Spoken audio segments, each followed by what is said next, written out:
Hello guys, good evening. Si Judy Kawasoy po ito.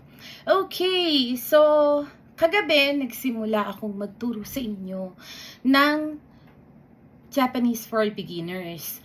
So kagabi, ito lang yung ginamit natin na whiteboard, yung aking monthly planner.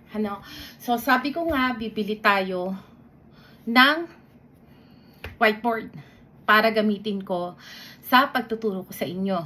So ito na, bumili na ako ng mas malaki, no? At ito, mas matibay. Okay? Mas malaki na to, mas matibay. Bumili rin ako ng bukod na magic board, na pen, no? Na magic pen. So, naiwan ko pala sa baba. Pero anyway, meron naman din siyang kasama. Tapos, meron pa akong ginagamit ko dati. Ito na lang muna yung gamitin natin. Pero bumili ako. So, isa natin siya, no? Yan. Sabi ko sa inyo pag sinimulan ko, gusto ko tutuloy-tuloyin ko na. At kung mga araw-araw ako magbabahagi sa inyo ng kaalaman, seryosohin na natin to. No?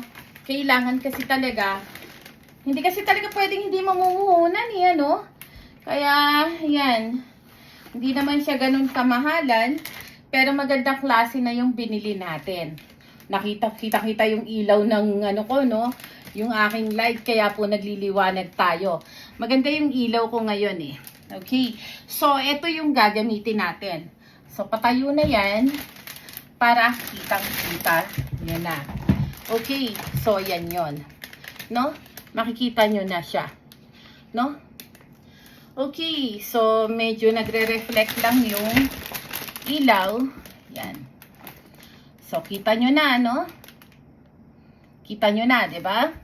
So, pwede natin siyang iganyan para mas malapad yung sakop niya. Di ba? O, kung alin yung mas kita sa inyo. Okay? So, yan. Makakapagturo na tayo ng maayos at mas mababasa nyo na dahil mas malaki na yung may susulat kong letra. So, guys, sundan nyo ako, ha? May ibabahagi uli ako sa inyo araw-araw ng mga simple words na magagamit nyo sa pang-araw-araw nyong buhay dito sa Japan. Okay? Thank you po! Bye!